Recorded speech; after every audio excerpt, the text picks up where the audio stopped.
Damn, son, where'd you find this?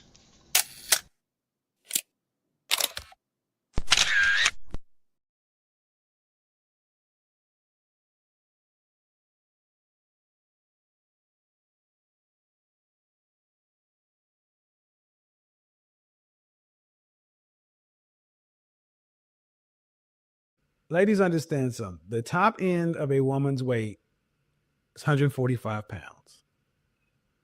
Okay. My mother's 5'9" and she was 145 pounds until she was 50. That's the top end of your weight because there should be about a 40-pound difference between you and men. Basically, if the guy is rich, what ends up happening is the lawyer contacts the person and be like, hey, you know, your name gonna be all in the paper, so you might as well just settle out of court. I can recognize talent. Even if I don't agree with the politics, a lot of the politics that was underlying in the show and some of the sentiments he was trying to share, I recognize artistry when an artist is present. Yes, this is the definition of absolutely cooked. We'll never go back and take a look at her bad decision and take accountability for any of that. Because there is powerful people in the industry, somehow there is a different law that applies to them. And I agree with that assessment.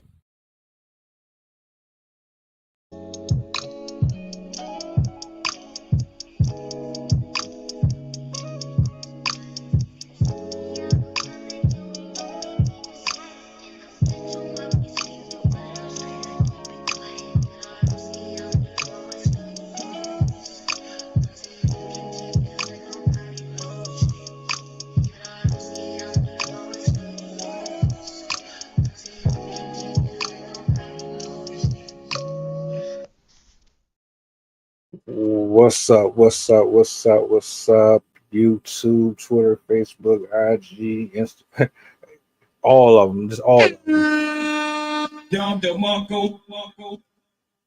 Peace, blessings, glory, praise, and honor to the Most High. Y'all already know the energy. We the hardest working on the internet right now, 2025, 4th of July, right around the corner. How's everybody feeling? Let me get this on the screen. Let me get all of this on the screen. I hope all is well. Happy Monday, man. I hope you started your weeks off well. Shout outs to everybody in the building. Shout out to everybody who has been pulling up to the streams, the conversations. You know, these things get intense. Sometimes they're lighthearted, but for the most part, we try to get down to the nitty gritty. Some of y'all not old enough to know what nitty gritty is, but I digress. I got Sydney in the building. I got Rob in the building. I'm gonna bring them up. This is a good one. Shout out to Sid for this, man. She 2 for 2 this week on topics, man. So I had to make sure that we put a little stank on it. You dig? Let me bring Sid and Rob up, and I'm gonna let them introduce themselves just in case y'all new to the channel. Sid, Rob, what's good? What's up? Yo. Hello. What's happening, man? Hi, Sydney. Hello. How you guys doing? Good, good. Like those glasses, my guy. Right? These my brand new favorite. Oh yeah. They're cool. You're gonna see They a lot kind of of like have 1920s, but also like futuristic at the same time. someone at the job said I look like a 70s pimp. I just love glasses, man. I don't wear prescription or nothing like that. These don't have medicine in them. I just like different frames and stuff like that. But salutes, man. How y'all feeling? How was y'all weekends? Pretty good. My kids were in a bad mood this weekend, so it is what it is. That's life with children. They don't always get along with you, but they're still cute at the end of the day, so it helps. It would be different if I had a roommate at the end of the day, and at the end of the day, they were lying on my couch with just underwear, and they were full adults. Different vibe, you know. Right. That's always different. You should have a conversation with my uncle. He particularly would have enjoyed to hear how you felt about that. Hey, I mean, you got one in every family, man. That's for sure. I got your clip. I ain't got your clip, but I got a clip. I try my best. If I can't use your clip, I try to find something that's close to it. Yeah. I think this one does it justice for the length of time that's on it. Yeah. Yeah, when I first started watching it, I went into the video thinking it was going to be a different thing. And then as they started talking, I was like, okay. All right, now I need to share this. I have to share this. So, yes, I'm excited. Yeah, they went down a real rabbit hole on that one. I ain't gonna hold you. I wasn't even expecting the detail, but I thought it was just gonna be everything. Yeah, everything. So, hey, Rob, man, you got your hands clean, man, because this is a lot, bro. This is a lot. That's right. Oh, before we start, I have to share this amazing pair of. I don't know if you can see that. Oh my God. Oh, okay. You gotta love the Trump memes. That's Trump, right? Yes, Yeah. and then the dude from Spider-Man. Oh no, Spider-Man. I remember him from Spider-Man. A lot of stuff, but definitely Spider-Man. Yeah, always screaming. Yeah. All right. So this is what I'm gonna do, man. I'm gonna bring the clip up. I'm gonna let it rock out.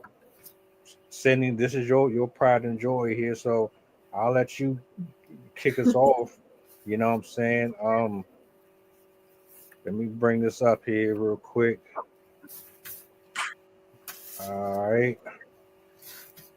You're in a recession. There are indicators everywhere. Bad vibes, rage bait, AI-generated slop content filling our For You feeds. Some may debate whether or not we're actually in a financial recession, but there's more to this than just economic indicators. We're in a romance recession, an empathy recession, a creativity recession, a sincerity recession, a friendship recession, a vibes recession. There's this feeling that you can't say or do things that you used to without being censored, or worse, being called cringe. Everyone around you is busy, stressed, overwhelmed, or generally disengaged from life. The quality of everything has reduced. Products break sooner, food tastes worse. Every app has become flooded with advertisements and negativity. Entry-level jobs requiring years of experience, multiple rounds of interviews, that even if you get through it, you get a lowball offer. Dating apps have killed the traditional ways to find love and romance, and those have been shitified to the point where they are unusable. Any alternatives, like meeting people in the real world, now seem more difficult than ever. With the loss of third spaces and car-centric design of cities in the West, places where people do gather require a substantial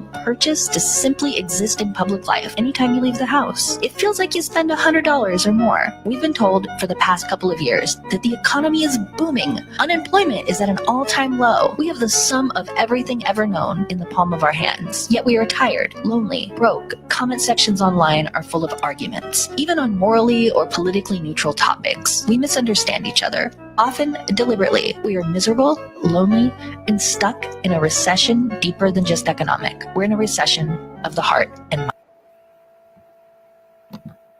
mind.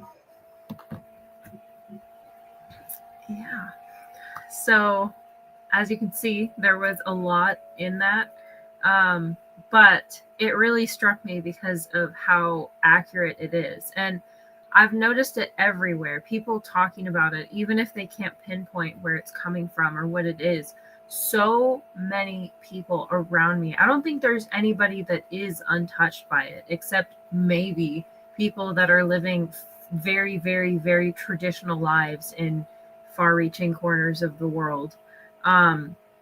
Most people are feeling this, and I don't even think we culturally, humanly know what this is yet, because we're so far removed from how we should be existing that it's like the thing that we need the most is unrecognizable to us, and we aren't even able to live the life that we should be living. Like putting it in more like scientific terms, through history, as people, we were small grouped individuals. We existed with our family groups. Maybe you'd have uncles, aunts, grandparents, possibly another nearby family, all traveling together, working together. As humans developed and became more capable, when we invented more, we were able to make better shelters. That's when towns started to develop. The families stayed longer, so their families stayed and they had more kids. And then some people might have moved in because they were traveling and were forced to stop, or they liked the area or whatever. And so that's how these cities, these very, very premature cities, were started. It was just communities of people that gradually were growing based on people that stayed there and liked where they were staying. So for generations times 1,000, we have been living in really tight-knit, similarly minded, like focused groups. Like at those time periods, they didn't have anything. There was no doctors, there was no grocery store, there was no I can build this for you, there's no nothing. They were completely reliant on themselves, what they could gather, what they could hunt, what they could find in their region. And if they even wanted to migrate, it would take months and months. There was no transportation and whatnot. So they were 100% reliant on each other. And so there was, unless you were coming across another group that was competing for the same resources, there was no need to fight with each other. There was no need to hate one another. There wasn't even a knowledge really of what else was out there, because their lives, their existence was so small. And most of their interactions were based on telling stories, giving instruction, teaching, passing on knowledge, stuff like that. And again, as I said, we've been living this way thousands and thousands of years. And so now we get to the last 100 years of convenience, when we are no longer reliant on people. We're no longer forced to interact with people. We're no longer we no longer have access to the outdoors in the same way that we used to. We don't have access to self-efficacy in the same way that we used to. We don't actually have freedom. True freedom is being able to literally go out and do whatever you want, and nobody says anything to you. If you want to go out and hunt a bird, you can go out and hunt a bird. If you want to go out and drink from the stream, you can go drink from the stream. We do not actually have true freedom in any country, really, because there are always going to be laws that prevent you from doing things. Granted, a lot of these things are for a purpose. You don't want to be drinking from lakes nowadays, but we technically don't actually have true freedom. And all of the over the past 100 years, and even more so into the past, like I don't think we can ever really pinpoint when exactly the real negative shift was, even though my kind of inkling is it's probably around the beginning of the Industrial Revolution, like 1850s, maybe a bit before that.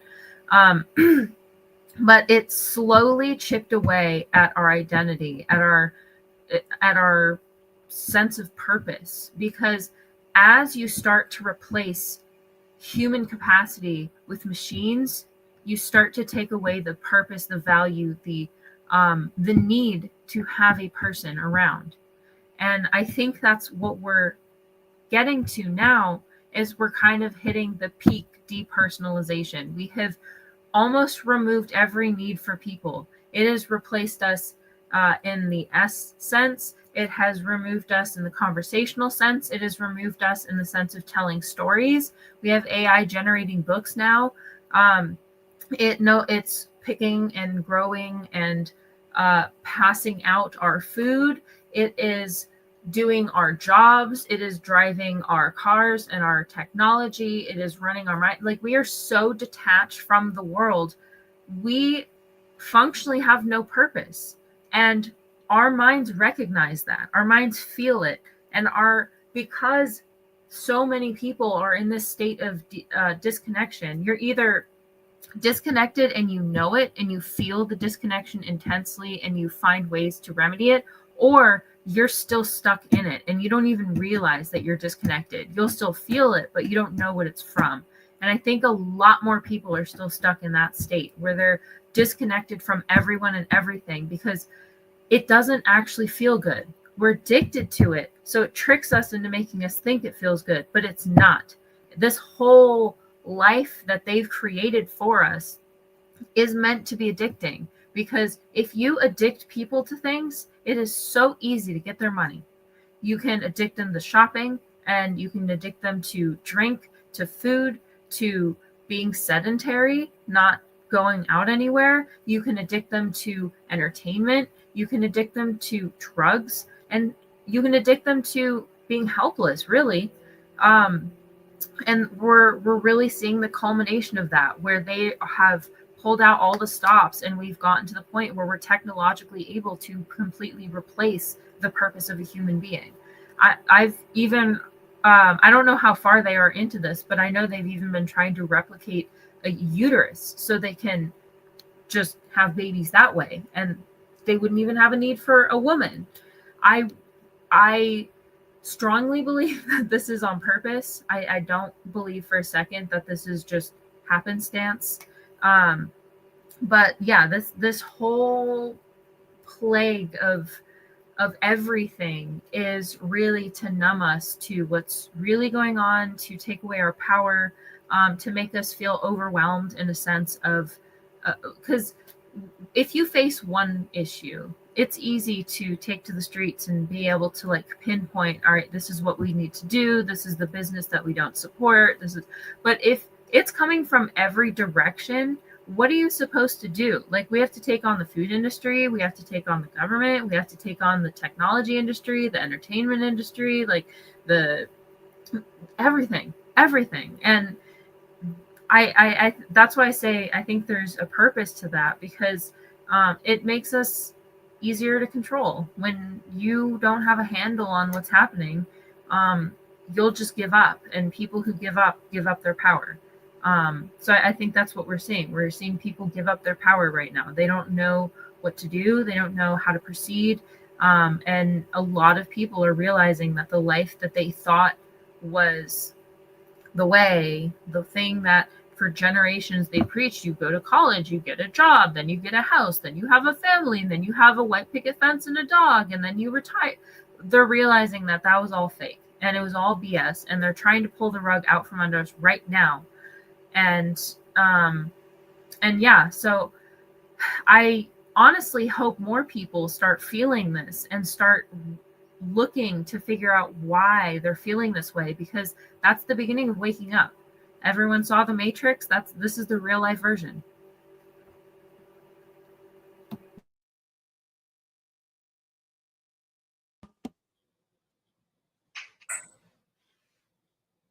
Go ahead, David.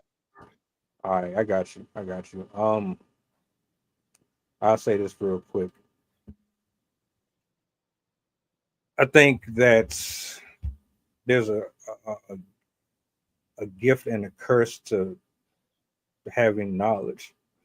I think a lot of history, to me, has shown that knowledge and power, even though that's a cliche term to use, if in the wrong hands, it's going to get abused. That alone, to me, is one of the main factors with this. I agree with everything you said.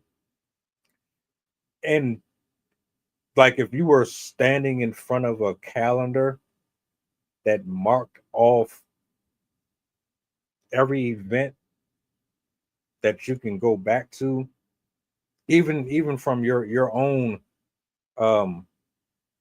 experience getting older, and you time stamped and you just watched, you could see how things were one way and then it just started to slowly erode over time. But it didn't look like it was doing that. It looked as if we were advancing. You know, what do they always tell us? We're doing everything to make things better. We're trying to improve upon this. We're trying to make things more convenient for you so that you can get to A and B faster, so that you don't have such a problem obtaining certain licenses and permits and shopping and communicating and getting projects done. We're constantly on the clock 24 hours a day with staff doing everything in their power, sweating, losing sleep, to provide you, the American people or human race in general, something that is going to allow you to have things at your fingertip with a press of a button. And the way that it was promoted and sensationalized, it's like, well, what? Remote control cars, Tonka trucks that you can actually get in and ride around in by battery. You can charge it up. PlayStation, Sega Genesis, Super Nintendo. What? Let me tell you right now, those cars, you get like 15 minutes of use out of those stupid batteries. They look so fun, but they do not last that long. I ain't gonna hold you. I never had one, but I did get to ride around in them, and she's not lying. She's not lying at all. But yeah, I think a lot of people, I don't want to say they started out that way, but it's almost as if some folks got a taste of what it's like to have all of that I can do this, I can do anything, I can make people jump and make people believe, and I control. That control got to the minds of so many people, and over the years you just see it play out. You're not really paying attention to it until you start really actually seeing the effects that is having on children and on adults. I'll yield the mic right there, but absolutely love the way you opened up with your train of thought. Yeah, I like it too. I like it.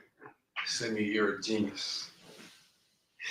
I had to write these points down, and like I'm gonna start with. I always said I'm glad I was outside before social media. First, I wouldn't have made it because I had a big mouth. So I know I wouldn't post the locations and talk this and talk that, and probably got in even more trouble than I did. And then now I'm addicted to socials. Like I literally, I put my phone down. 2 seconds later, I used to throw it across the room.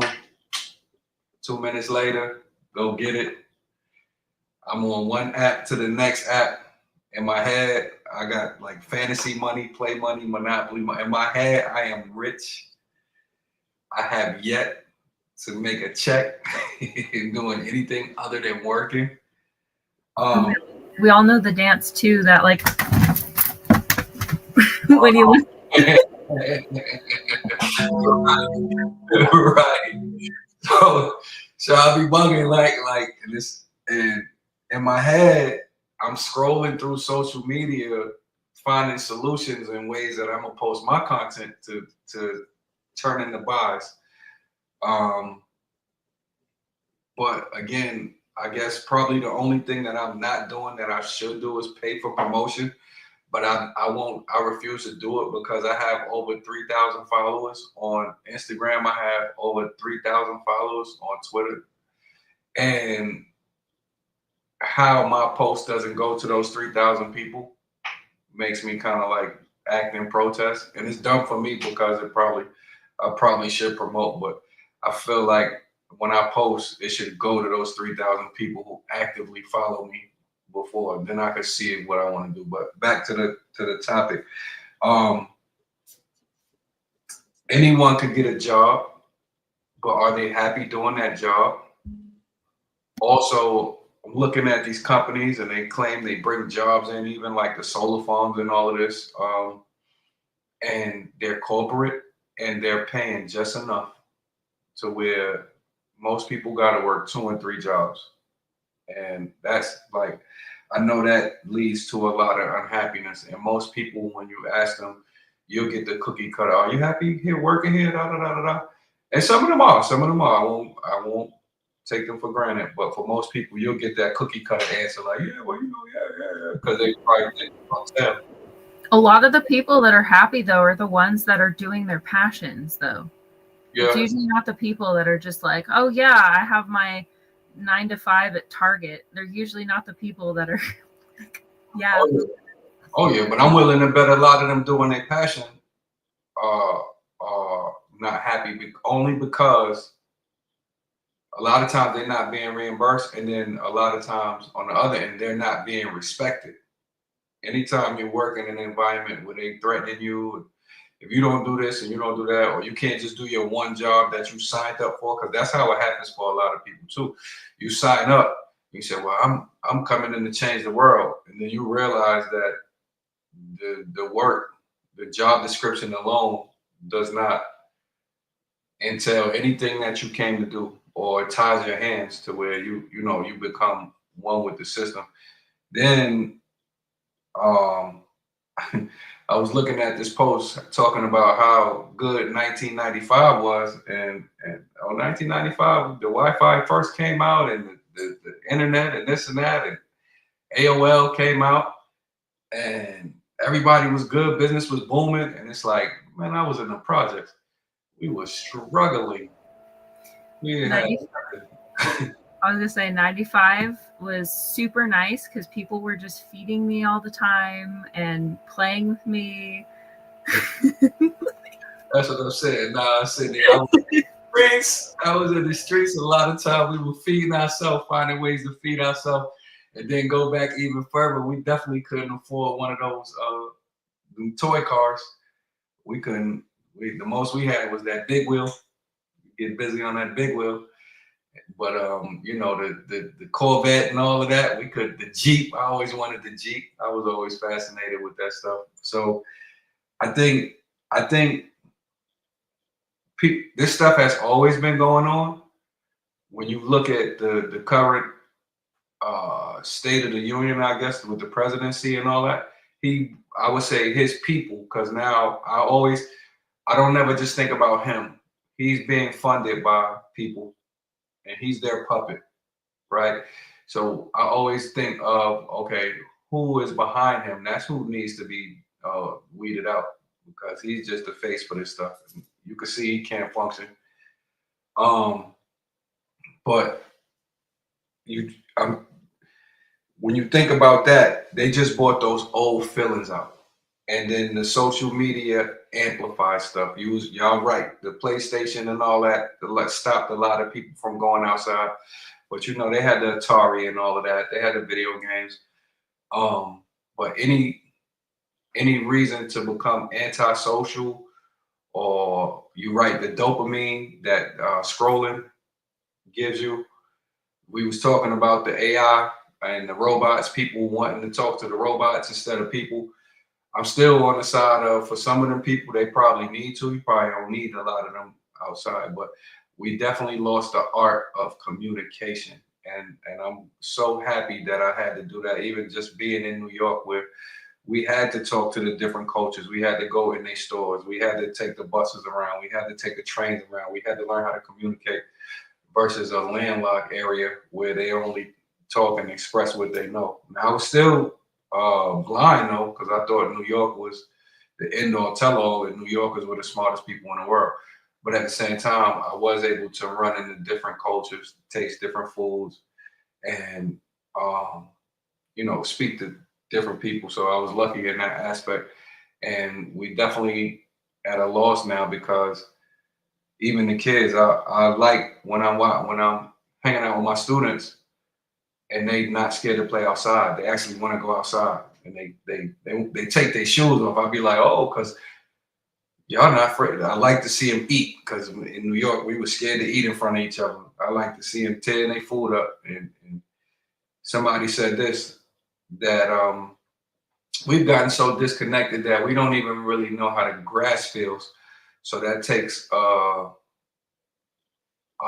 level of understanding and a level of care away from us, because we're not grounded anymore, even just wearing, shoes all of the time, to where, kids don't even play in the dirt. And I remember working with some guys in Quincy, to where they said, man, we used to play in the dirt so much that we used to have to take turpentine to get the worms out. I'm like, y'all drink turpentine? They like, yeah, your grandmother or your mother will give you a teaspoon of turpentine and you'll have worms like this coming out. And I said, well, what you do after that? We get back in the mud. And we definitely lost all of those ways to connect. And I kind of don't knock a lot of it too, because we talk about this all the time, and I'm a conspiracy theorist down the rabbit hole. And my wife specifically, she says, if I thought like you all day, I'd go crazy. Like, we can't watch a movie without me pointing out racism. We can't watch a commercial. I can't listen to a song. And she's like, yo, if I really felt like you all day, I would have already lost my mind. I'm surprised, you're not losing, and I'm glad, because I used to hold it in. So I guess people kind of need their outlets, but as long as it's constructive.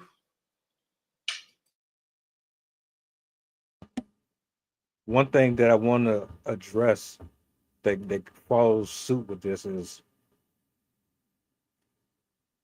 what they've ultimately done is created something that has slowly stripped people away from their identity. And what I mean by that is, if you're confused about what you're trying to do or where you're trying to go, they will publicly create situations for you via social media that will give you alternative ideas. So if you don't have someone in the house that is still grounded, that can really talk to you about, all right, you're not really sure if you want to play basketball or you want to get involved with chess or get into the music scene or whatever, but you're looking at Fox 5 and they're talking about being a police officer or something to that effect, and you don't have someone having a conversation with you about, all right, well, here are some options. You can go this route with being an officer, but let me tell you what they're not telling you. Those conversations don't exist anymore at all. You hand a child a remote control and then you go about your adult life. They've increased taxes. You pay way more for premiums. You get in that one accident and you screwed for 5 years. I mean, everything has drastically just grown to the point to where it's like you saying, man, 3, 4 jobs. You ain't got no choice but to do it. And then you end up miserable, unhappy, or you're trying to keep your sanity while doing what you have to do to provide for yourself if you're single, or and provide for a family. Now, if you're single and you're working 2 and 3, 4 jobs, it's more than likely because you're trying to create something of generational wealth, and you're competing because media and the world has said you have to compete in order to obtain things that God has already promised you. I know a lot of people also aren't having kids because they don't even think they'll ever be able to afford it. So they're basically planning on not having children, even though they want children, because of the knowledge that they'll probably never be able to get what a child needs. That, and they don't want to bring them into this mean world. The world mean. You can't. You know what? I have a kid. We have a student. He came from Kenya, and as well as he said Kenya was, he said, I said, I want to go to Kenya. He said, no, you don't. They'll kill you. And he's in the 5th grade, and he said, but the only reason I don't like the American school is because I have to worry about getting killed on my way here. And he fresh out of, and he was, and with the different, background with his parents teaching him. He said, Trump was banned in Kenya, and their supporters are being banned from Kenya. And so he's politically aware where our kids is, they drilling. They just want to drill. So we definitely at a point where it seems lost, but I don't feel like it's all lost because we're here. And what I think that the biggest problem with people who want to change things is that systematically we lack resources, right? Not too many people have the capital to be able to mass produce the things that they want to do, especially when it comes to making change. And then we lack organization. And I know for our culture, still to this day, that's been stripped away from us, from whether it be the media, whether it be redlining, whether it be the bank loans, whether it be the ability to get credit, whether it be the convict leasing, whether it be the welfare breaking the family up. Now it's funny because I see a lot of supporters that they changing over because guess what? They're doing that to them now. And they're going crazy. You taking the Social Security, you cutting that down. You want to take the wealth, Medicare and SNAP. Yeah, you want to. So y'all trying to starve people, and these people supported you. You know what I'm saying? But I think that we can't fight it because at the end of the day, we don't have. First of all, like you said, everybody in competition. You got to fend for yourself. Only the strong survive. And then it's so cold to me too because people will look at you and say, "I know it's like that. What are we supposed to do?" And it's like, oh, you got to find some way to boycott something, without it don't have to be violence or nothing, but we got to find a way to at least to where they got it to where people don't even want to speak up no more because now when you speak up, you get ostracized and you become an outcast. And I feel like anybody that had really, no matter the culture, that really, really was changing stuff and developing a positive following, they got X'd out or they got outcasted. Something as simple as the Black Panthers. When we look at the Black Panthers, they not only wiped them out illegally, ostracized them, imprisoned them, shot them dead in the streets, illegally wiretapped their phones, illegally destroyed their families. The Black Panthers did not break the laws. And then they took their whole style with the welfare, the free breakfast, the this and that, These guys and women were uplifting entire communities following the law to the T. And they were disbanded in a way that even when you see them now, it sounds great, but to a certain extent, it's nothing they could do. Nothing.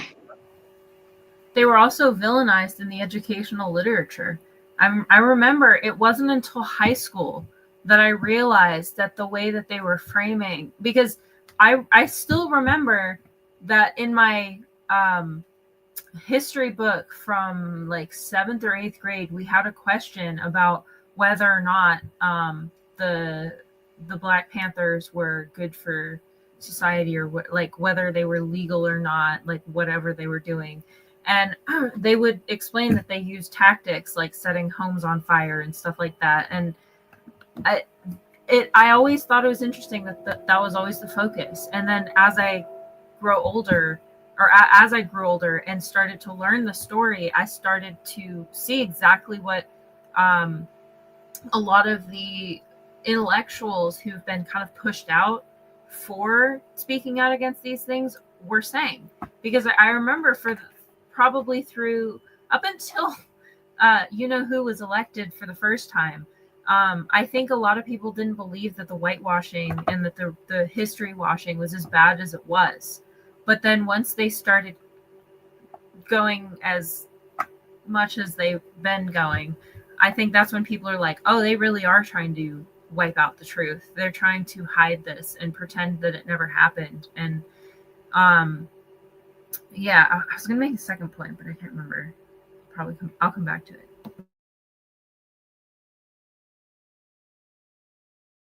Mute. I hit one mic button and forgot the other one. Something that Rob was saying about lack of organization, that is absolutely a fact.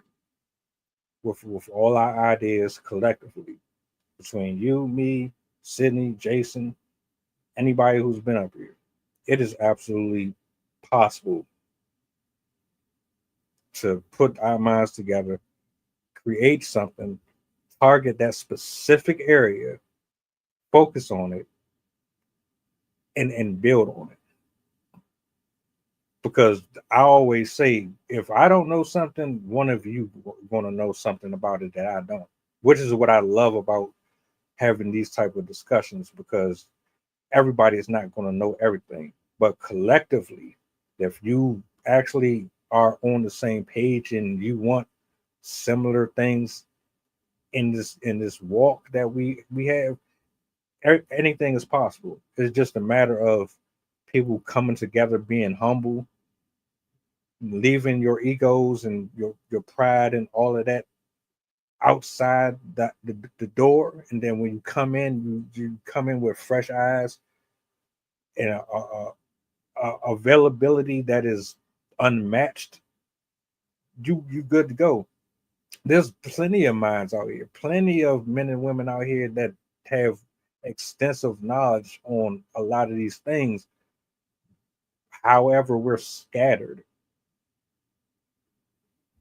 How do you connect with people when you are not making yourself available to get into those spaces?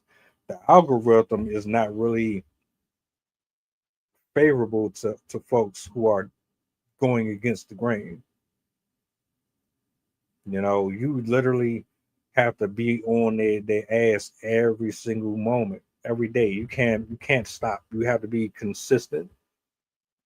And it's easy to give up when the only thing that you typically will see being highlighted the most is gyrating and negativity constantly 24 hours a day. When I do these uploads and I do these reactions to stuff, it's a variety of things that is like, I'm noticing a pattern. This is what I'm constantly seeing. And then I'll come across maybe two out of a day. I'll come across maybe 2 or 3 positive videos. But for the most part, because like I'm literally at this laptop from morning to evening. So I'm telling you, I see maybe 2 or 3 of them.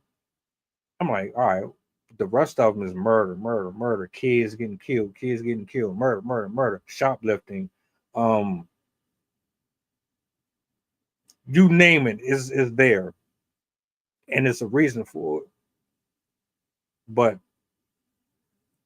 I do agree, and I do understand where you're coming from with that.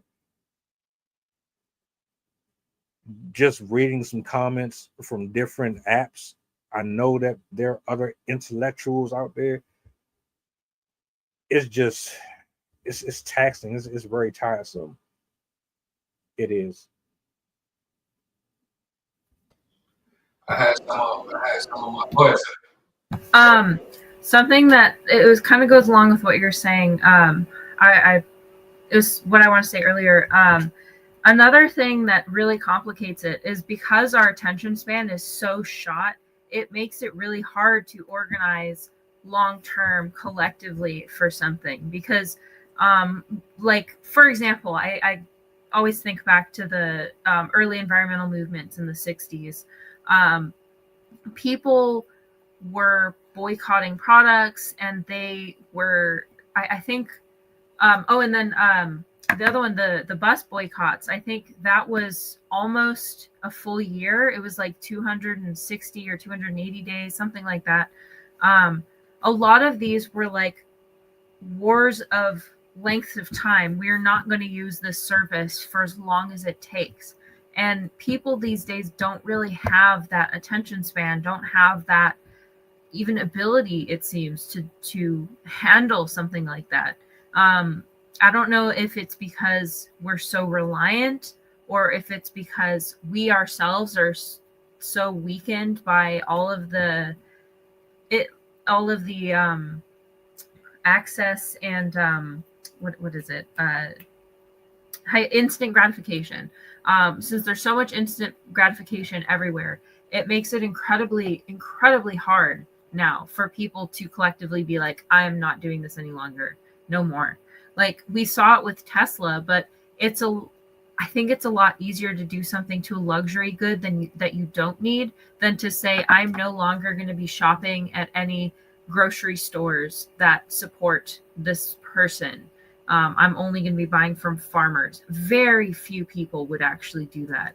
And I think that's part of it.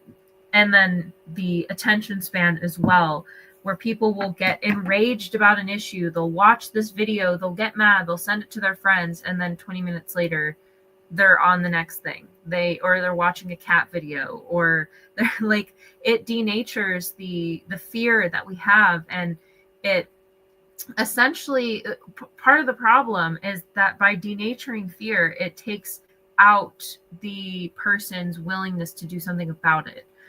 Because if you see something scary and then you ignore it, and then you see something scary again and then you choose to ignore it, that is the beginning of desensitizing yourself to things that are dangerous, violent, whatever. And we are so incredibly desensitized, but that's very dangerous to us, because then we won't notice when it starts happening to us. This is exactly what happened in the 1930s in Germany. They were desensitized over time to, first they started with speech and rhetoric, then they moved it into public appearances and interactions within the public sphere. And then once things started to heat up, that's when they started to go for the more severe methods. And I think we're kind of snowballing in that direction. I pray that it's not going to be that type of event, but they're definitely exerting some form of control on us with these things, because they know that we no longer have a collective, or at least they think, and I'm sincerely hoping that they're wrong, but they think that we don't have the ability for collective action anymore. They think we're so self-segregated, isolated, that we won't be able to get back together. But I don't think that's true. I think they didn't wait long enough. I think there's still quite a number of the population that, there's a huge fraction of the population that is not happy with how things are going, and they're starting to wake up. There's so many people that are realizing, like, I'm switching to dumb phones. I'm not using my smartphone at all. I'm switching to just books. Like, there's so many people out there that I've seen that are starting to technology their lives. I made that up. And there's also a lot of younger generations that absolutely hate watching their parents do that. I have seen videos of children confronting their parents about their phone use and technology use. So it's definitely not something that everyone is blind to. At least we're not to the point that we're not drooling in front of a phone yet. But there is still a pretty substantial sized part of the population that is still dependent on it, in the sense that they can't function without it. I'll end with this funny example I saw on John Oliver, who's talking about AI. They're showing videos of AI generated like animals to older people, and they all thought they were real. They all, like, these gigantic eyes with like sparkles in them. They're like, oh my God, what type of cat is that? I want one. Like, there are still people that are helpless, but it's not hopeless. No, like, I think, like you said earlier, Sydney, people tired, like people exhausted, right? And they scrabbling. I want most people scrabbling. I just seen a post that said that half of the, more, probably 80, 90% of celebrities is broke. If not, they working for somebody else and they can't enjoy life, as we see with their relationships being exposed. But I think once you get over your hard day's work, taking care of your kids, taking care of your parents, taking care of everything, taking care of your house, getting everything in order, you be tired. And it's not that you don't want to do nothing physically and mentally. A lot of times I feel like you can't do nothing. And you, like I said, you need those little outlets. The guy, I don't know his name, but he organized the Target boycott. And he said he hurt Target, but not enough to put them out of business. But now they're focusing on Dollar General, because they said that there's a Dollar General in just about every minority neighborhood, especially down south, and they employ a lot of minorities, but there's no minorities in the leadership employed at the company. So they're going after them now, and it sounds good, but if Dollar General is the only store you could get to, what are you going to do? You know what I'm saying? And I think that's the case for a lot of people.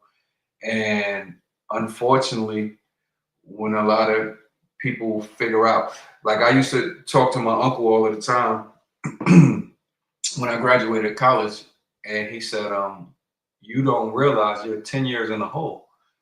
And I said, well, what you mean I'm 10 years in the hole? I got my master's degree. I'm supposed to be advanced. I'm supposed to be top 10.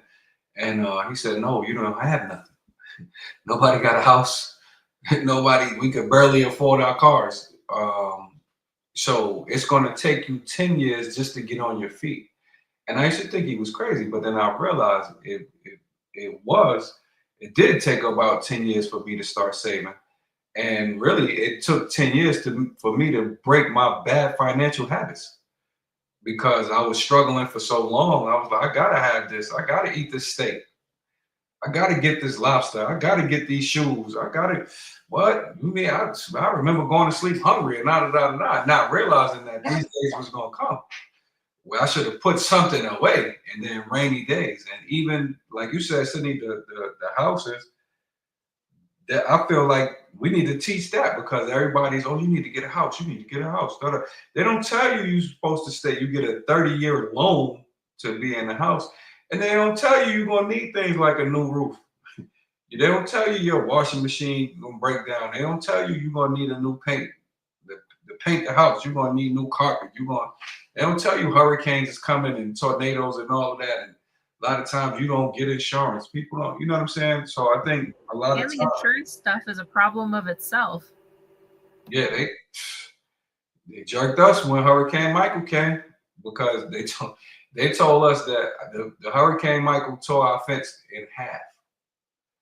And they told us because our fence was not screwed in to the house that we could not get any money for insurance. I had to go in my pocket and purchase a whole new fence. And like you said, the premiums is so high. A lot of times they're like, well, you might as well go get it fixed yourself, because if you pay the premium, that's just going to make things higher. It's going to cost so now we paying all of these companies way more than we'll ever get back from them, and they can red tape you, give you the runaround to where it's not even, just like FEMA did to the people when Hurricane Katrina came. And I think now two things are happening. They made laws, new laws, that stopped us from organizing, especially here in Florida. You can't take the police within 6 feet of them. You cannot protest. You can't block traffic. You can't do this. You can't do that. You can't sit in the state buildings no more. You can't. Like, they brought all of these new laws that took us backwards. That even if you wanted to do something, even if you knew how, a lot of time you can't get two people to go in the same direction with you. And then they want so badly to declare martial law. Correct. And I'm thinking about George Floyd, right? Okay, he did he had criminal behavior. What a lot of things that one big thing that we miss is that police departments and police in most countries kneel on people's necks. That is a common practice. So even while we protested for a little while, we tore stuff up, woo. If you went around, you're still getting videos of police kneeling on people's necks, because that is a cultural practice that they have been using for years. So at the end of the day, like you said, with the short attention span, we shook something, but we ain't changed the system. And right now, what's happening at the White House is a straight example of lawlessness. Like, this is it's just like, you know what, all out assault on anything. And to be honest, this has never been a democracy anyway. Like, we use these terms. To me, there's no such thing as race. There's ethnicity, there's cultural background, but what is race other than implying that somebody wants your spot? And we know what this country was built for. It was built for them, and nobody was included. You might be included if you want to work for them, but at the end of the day, if you ain't have no money, they ain't want you here. This wasn't, you know what I'm saying? And that's how you see the major cities, they being priced out, they being gentrified. I was in Harlem when the Clintons came. It was the biggest scam, because they gentrified the whole neighborhood. They put a Lamborghini store right there on Lenox Avenue on 125th Street, and we walking by looking at this Lamborghini store. Nobody I know can afford one except the dope ones. Then the people came in and they doubled the rents, because those young people, the engineers and all of that, and the lawyers, they could come in and get right downtown within 20, 30 minutes. So they moved all of my people out and to the Bronx, which is like the biggest hood in the world. And you put all of these people together that's struggling, and then you say, well, they need to pull their bootstraps up and they're lawless. Yeah, what you expect? You got a bunch of starving people in one area trying to get the bite to eat. What you think is gonna happen? You know what I'm saying? And then you got Stockholm syndrome too, which is eating people up, to where, for anybody that may not know, a lot of times people are oppressed. When they get in a position of an oppressor, they begin to take on those views. So if I didn't have any money and I was hired by a guy who can starve people, and I'm finally eating, I might want to starve people too, because I say, well, it's their fault. I got it. I made it. Da da da da da. You know what? I see why this person is starving people. He's not sharing resources and this and that. Da da da. So when they get that, you really can't do nothing with that, because now they have taken the enemy side. So now you got to deal with your own people with that. And then, yeah, I digress. I'm about to go deep. I was going to add too, people will also, in times of difficulty, like if their country is going through turmoil, people will justify crime more often, because when you're struggling, people are more likely to say, well, I killed him because I needed the food. Well, I killed him because I needed the car, whatever. And so there's a rise of crime during time periods like this, because more people are pushed to the point where they no longer care about other people because they're in survival mode. And once humans enter survival mode, unless you're their children or their parents, they don't care about you. And they'll do whatever it takes to get what they need. And that's 100% one of the big fears with civilization collapse. That's the point where people lose it, essentially. There's a spirit that is going around, and it's doing the same job that it's been doing since the beginning of time. The shift is obvious. You can see it in people's facial expressions. You can see it in the way they communicate. You can see it in the way they post online. You can see how people are defending and picking and choosing when and where to highlight folly, when and where to shadow ban, when and where to protest. But it's an invisible entity. So nobody really buys into it. It's just a make-believe fairy tale that was man-made. But you don't believe that. But you can believe in a 16-year-old having a gun in his mother's house. His mom's take the gun from him. He's pleading to his mom, I need this gun because my life is in danger outside of this house. You believe more in that than there being a prospect for influence over that scenario taking place in the first place. Like I'm aware. I can understand why prayer is necessary, because prayer is probably the one free thing left that allows you to reach out without people impeding on what your heart really feels. There's no boundaries or no blockades telling you you can't do this, you can't go there, you can't go here, you can't say this, you can't. Nope. You still have the right to release that however you see fit, without police coming to your door or any of that mess. And I don't know if there's one thing, but I believe there's a multitude of different things that has been released on the world that has got us. They got us on antidepressants. They got us in therapy or running away from therapy, running away from help, running away from just pretty much anything that could possibly remove us from strongholds, keeping us depressed. Nobody wants to work 4 and 5 jobs. Nobody's sitting up here trying to slave for 20, 30, 40, 50 years. You 60, 70 years old, you don't know what to do with yourself after they done used you up. Your body is done. You get home, you don't have nothing to do. People have died because they didn't have nothing else to do. If they're not married, they're lonely.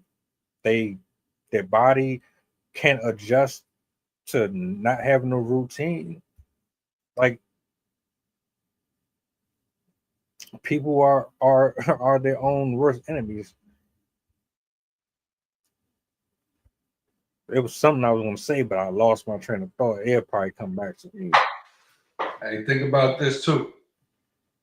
A lot of time we don't change till we fed up. Then we change the rules when it happens to us. So a lot of times, well, it ain't happened to me. I don't know nothing about it. I ain't got nothing to do with it. But then when it happened to you, then you're like, oh no, this is a travesty. This got to change. And then something as simple, you'll be tired of overweight till one day you can't do something, or one day you look at yourself in the mirror and you get disgusted, and then it's like, oh no, I'll just let myself go. I gotta get right. Or the doctor tell you, like the doctor told me 3 weeks ago, man, you pre-diabetic. I said, God, dog, I done dodged bullets. I done did this and that, and I'm finna let food kill me? Nah, it's time for the wild rice. I don't really like it, but it's time for the wild rice. It's time to eat some strawberries here. I'm 2 weeks straight. What lowers your blood sugar? Can you get it back to normal? How long does it take? And people are like, oh, yeah, everybody got pre-diabetes, but I'm like, nah, I don't want to go out like that. You know what I'm saying? And I had some people was like, hey, welcome home. You know what I'm saying? At the end of the day, it's the stuff they feeding us, and I'm looking every day, and we still force the kids to drink their milk. Well, get their milk. They don't have to drink it, but you got to get the milk. We know the milk is giving people cancer. They eating white bread sandwiches and French fries every other day, and processed hot dogs. And it's like, wait, how can we, you know what I'm saying, say we care, and then as a unit, we look at and we are still feeding these poisons, the Takis, all of this stuff is stepped on now. You can't eat like we talked about last week or the week before, you can't eat the fast food no more. I stopped eating Popeyes when I realized, well, I don't eat it as much, I ain't gonna lie, because I will eat some Popeyes every once in a while. But when I realized they got to put gloves on because the seasoning that they use will burn their skin, and we put that in our, you know what I'm saying? We eat that like every day. And again, you know, it's a little part of being exhausted.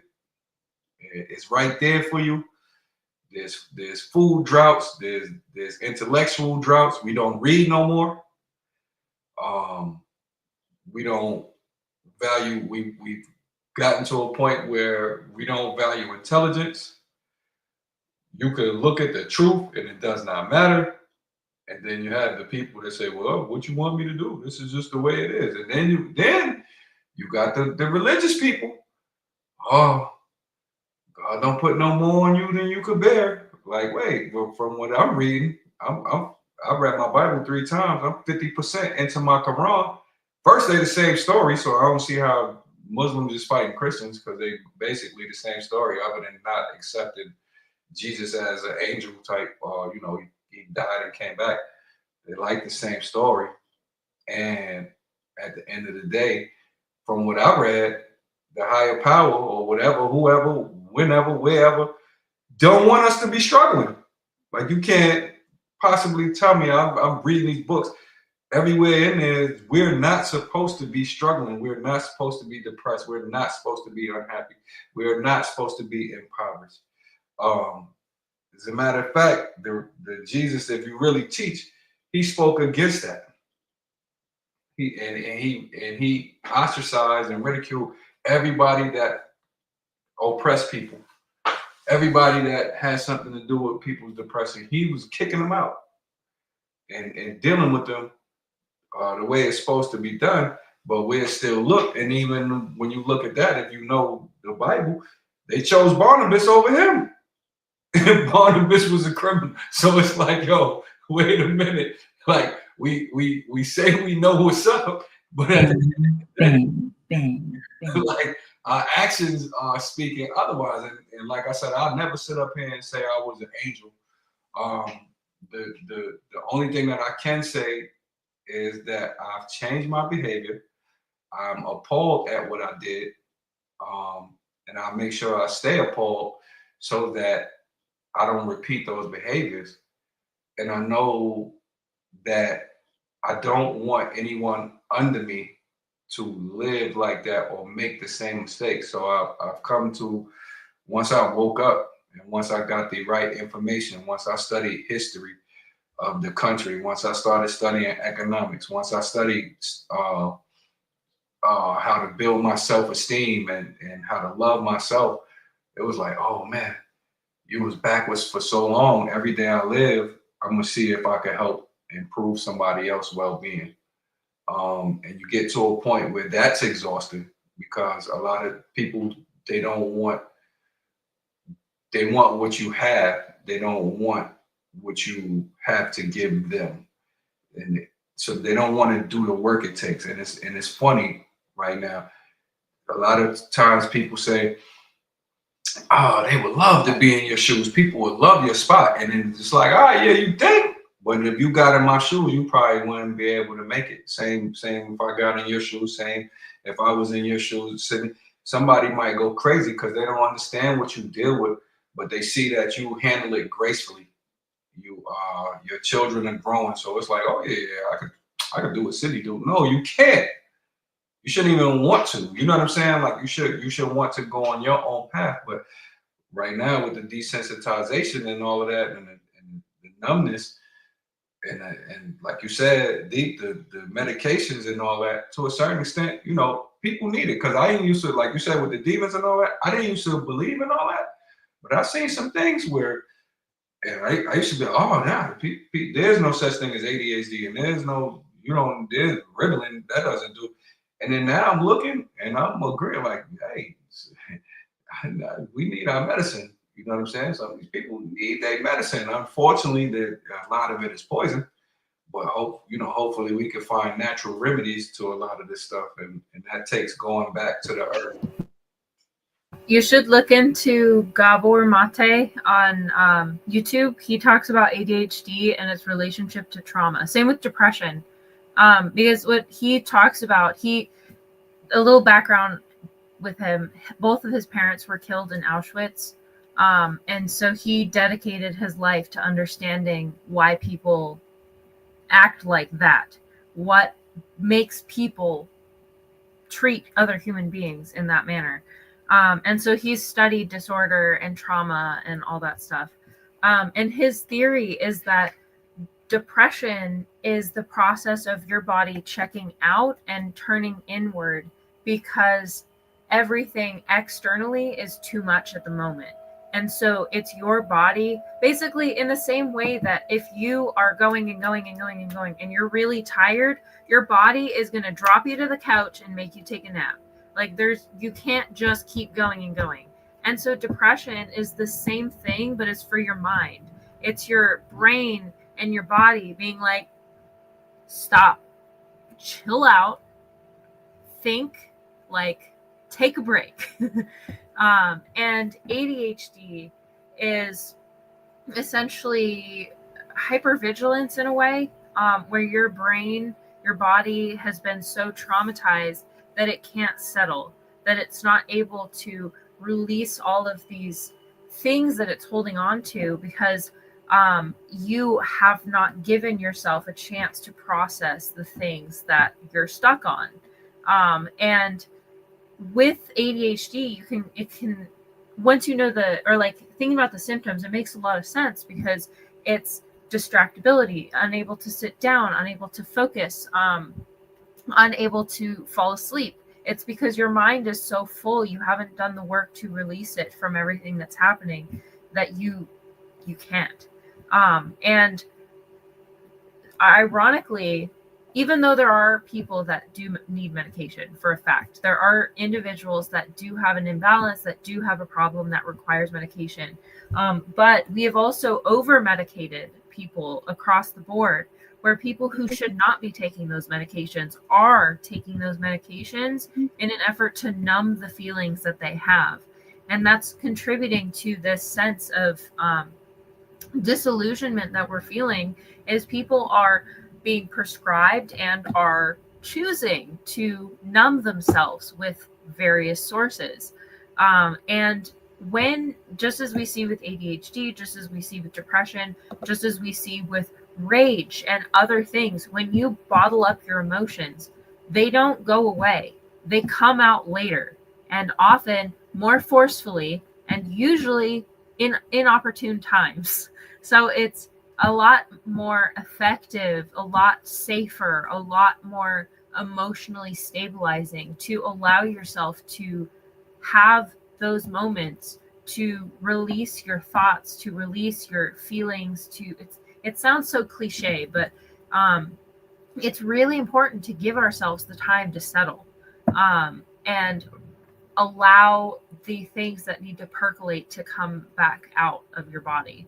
And I think that's also why this age of everything all the time is so damaging to us, because it does not give us a moment to be quiet, to be silent. Like, people will literally use their phone until it falls on their face in their sleep. They don't give themselves an opportunity to unravel, to think. Like, we're seeing a record low of people writing, of people just reading for the fun of it, of people just sitting and looking out into the sky. Like, we don't have very many people anymore that will look out into the stars and ponder life. Like, people don't do that anymore. They look at their phone and they scroll. And when you're scrolling, there's people say, oh, I'm doing it to unwind. They're not unwinding, because by seeing something, your brain is processing something. You have to have sensory nothing to be able to start processing your emotions. That's why insomnia hits when it's dark and when you've been trying to lie in bed already, because it's your mind trying to unravel, but then you don't give it the chance because you shut it off by either distracting yourself or forcing yourself to go to sleep, or taking medication, or using drugs or something. So we basically are spending our whole lives pushing it down, pushing it down, pushing it out. And then we wonder why we have all of this dysfunctional behavior and disconnection. So unfortunately, a lot of people have to do something that's very difficult, to do nothing. They have to do the hard work, which is really counterintuitive, of like meditating, of thinking, of allowing themselves to exist without the influence of everything else. Because people are thinking they are themselves, but they're really the sum of everything that they're seeing. And if people stripped that away, if you stopped watching social media for even a month, you'd start to realize that half the shit that you put on and wear and use and do is not you. It's the people that you're looking at and what they tell you you should get and what you think is good. So, yeah.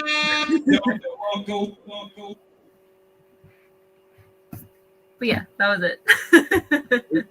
you was cooking. I wanted you to get your bars off. I got a clip I want to share with y'all, because he brought up cancer, and I had this saved because I knew I was either going to do a reaction to it. I didn't know what I was going to do with it, but since how he brought it up, I figured this would probably be the best time, because I'm going to try this out for myself, because I just want to see. Right? This is one of those, they tried to eliminate him because he was telling secrets that could change the lives of millions of people who might be spending thousands and thousands of dollars on medicines that's making them sicker or keeping them sick. And what he's sharing with you right here is a way to get rid of cancer altogether. And it's just a simple, natural, bada bing, bada boom thing. You know what I'm saying? So, like, you can take it with a grain of salt. I'm curious. I want to see for myself if it's what it is or not. But I'll share my final thoughts alongside this clip. It ain't very long, and yeah, we'll close out from there. But let me bring this up here, and hit the button. That means toast. And I didn't really know what to do. And I was fortunate that my son, he says, Dad, try looking at pH. Sometimes when you change the pH of your body, things happen. And so what I did, I made up a baking soda molasses water solution. And I'm going to show you how I did that. Right now I'm doing, this is over 2 years later, I'm still alive, and I'm doing on the website, www.phgoescancer.com, I'm doing more or less a tune-up of alkalining my body. So this is the baking soda. I'm right now at the stage of putting 2 teaspoons in. So here's 1 teaspoon, and that's 2 teaspoons. I'm going to add a teaspoon of molasses. Now that's a teaspoon of molasses. This is a soft science. And I'm going to put in about a cup of water. All right? I'm going to stir it. Now this is what I did during my whole protocol, if you'll see on the website. And then I would drink this. You see it going over the floor mark? And that means that's it. It wasn't really a lot to it. He made a super duper laxative. I bet it do cure a lot. Probably wipe out every toxin in your body. Finish drinking that. Clean off all the your insides. I'm at the point to where I see videos like that, and it's like, well, this could be real. You know, they hide everything from us. It's like, based on this entire conversation, they just trying to kill us off and make us miserable and unalive ourselves. And they trying to depopulate the entire world and everything that you can think of. It just sounds like they have a ulterior motive, which is essentially just wicked as hell. And when you get people like that speak on things, I'm prone to listen a little bit more. But anything sounds good with some good music playing in the background. You know, so I think the entire purpose for this discussion was to bring attention to, we need to wake up. Ask yourself why you're miserable, why you're angry, why you got all this heaviness on you, why are you overworked? I watched the Instagram reel. The woman worked 7 days a week. That was her routine. That was her life. And her final words were, "I'm going to take a rest." And then she never woke up. She worked 7 days a week for years. That was just how she was.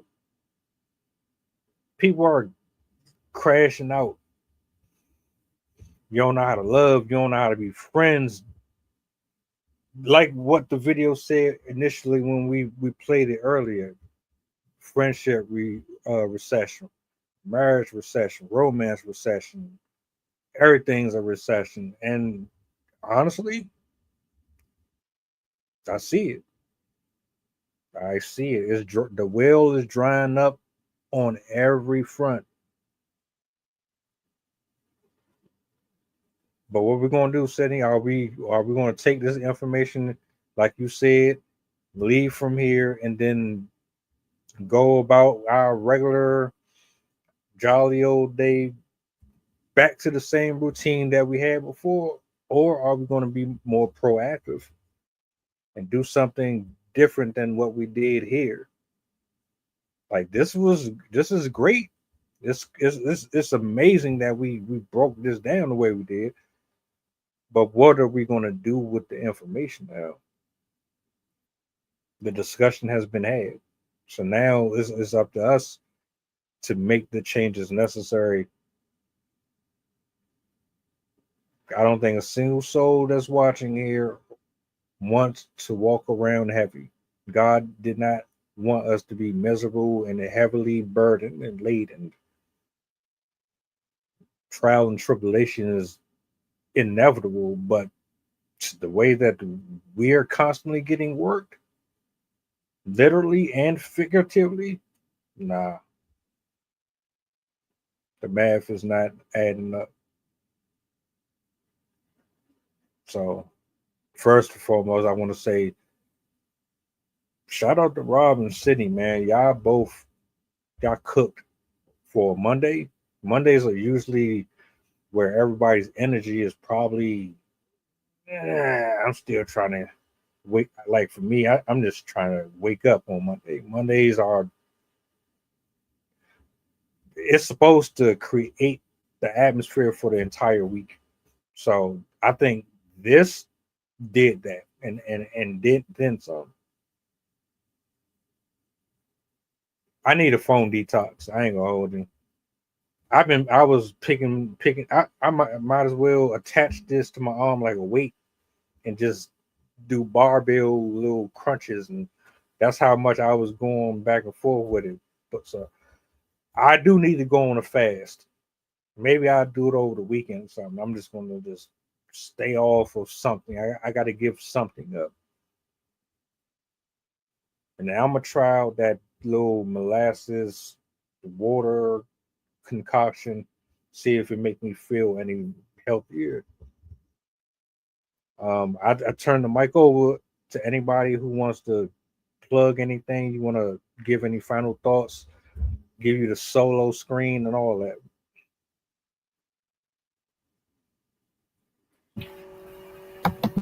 Go ahead. You can go first. You can go first. Oh, I just thinking that I think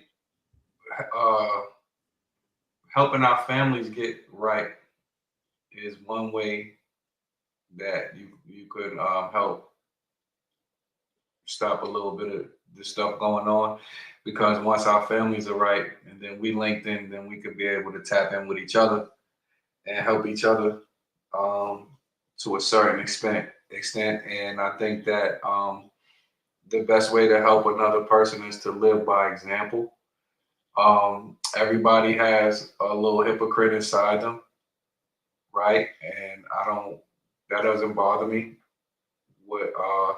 As long as we're not hurting each other and stepping on people's toes to get where we want to be, I think we probably will be all right, because the one thing that we're seeing is, especially with this administration right here, people are coming out the woodworks to get rid of this stuff. And with things like TikTok, with things like X, regardless of who owns it or whatever, the information is coming out to where people are tired and they're moving in a direction to get their communities intact, get themselves intact.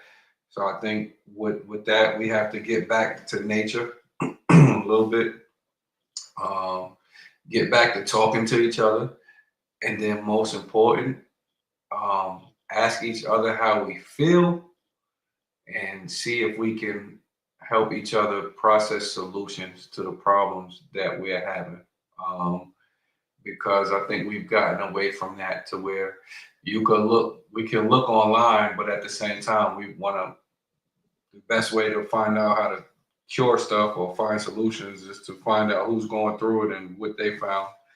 With like the guy, they gave him so long to live, and he made this concoction. So with you sharing that, Deep, that's a big deal, because the one way that we do get better is by trying. You can't sit there and say, well, I'm gonna do this and that, I want to do this, I want to do that, and then you don't take a step forward to it. You'll never know. You'll sit there and think yourself into paralysis. So I think that we have to get back to each other, have these conversations, and give ourselves time to process, whether that's alone or in groups, to where you actually get time to use the little voice in your head to think of solutions for what's going on. And then once you become that example, you will be able to help others.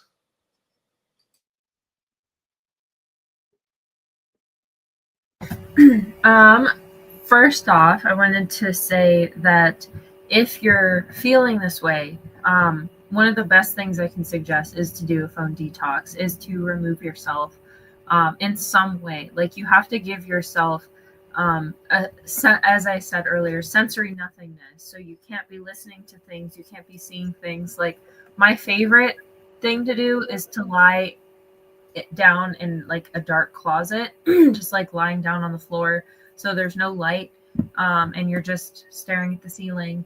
And it's better to have your eyes open. That way you don't fall asleep on yourself.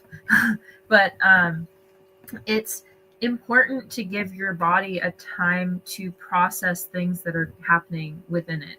And sleep is an opportunity to do so, but it also needs conscious time to do so. That's why walks are so refreshing. Long drives without music or other people can be really nice. But you really want to become acquainted with your thoughts. I think it's called The Red Door. I will bring it up next time, but there's this fantastic book on going through your mind for the first time and discovering yourself through your mind, because a lot of people like to circumvent the types of difficult thoughts that you have, but confronting them is the best thing that you can do because it allows you to actually process them correctly. That's exactly what PTSD is. It's you not processing your the events you went through correctly, and so your mind is trying to bring them back to you in fragments.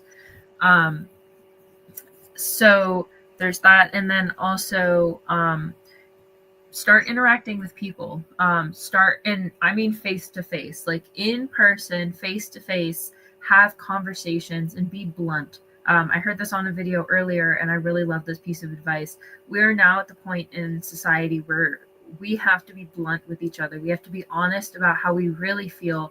We have to be honest about who we are and honest about everything about us, because we are in such a manufactured world where we're promoting masks and fake identities and your identity online versus the identity you show in person versus the one that you show to these friends versus the family one.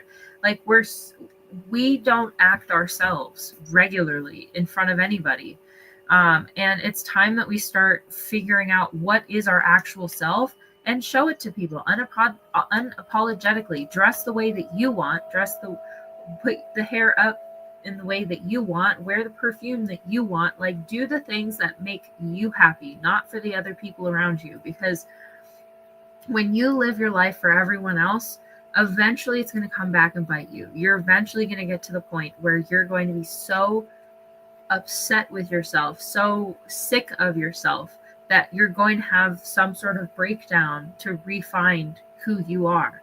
And I've gone through it myself. It's very difficult. It can be very traumatic if you're not expecting it, and if it causes you to lose relationships or completely ditch a part of your life, even if you didn't really want to. So yeah, it's really important to nip it in the bud before it gets bad, because whether you like it to believe it or not, you can't ignore it. You can't push it aside. You can't make it go away. The only way to make it go away is to go through it. And I wanted to end with a short poem that I kept thinking of while we were doing this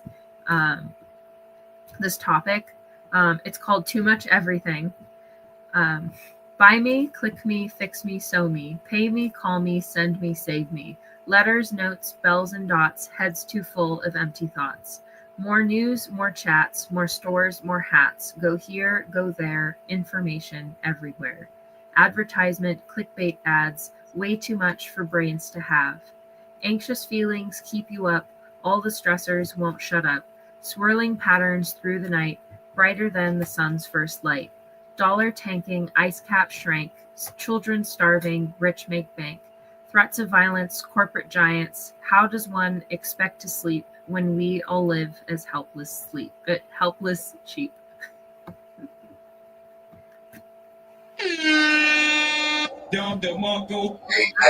y'all other podcasts, don't start fighting. Real spill. For real. Shout outs, man. Hey, appreciate everybody for tapping in with us this Monday evening. Everybody that's watching, Sydney, Rob, man, much love. Always a pleasure to have you up here. We spinning back tomorrow, same time, same place. Like, share, subscribe to the channel if you're not already following. Thank you to everybody who has been pulling up to the YouTube channel. we are growing. Our voice is getting out there, man, and we just want to keep on pushing, man. Despite all the negativity, all the conjuring, all that, we still gonna give glory and praise to the Creator for everything that we got. So, man, y'all drive safe. Y'all have a blessed week, blessed Tuesday. Don't be so impatient on the road. Do me a solid too before you leave. What's the goddamn button? You dig? You heard? We up out of here, man. Cut it out. Yay.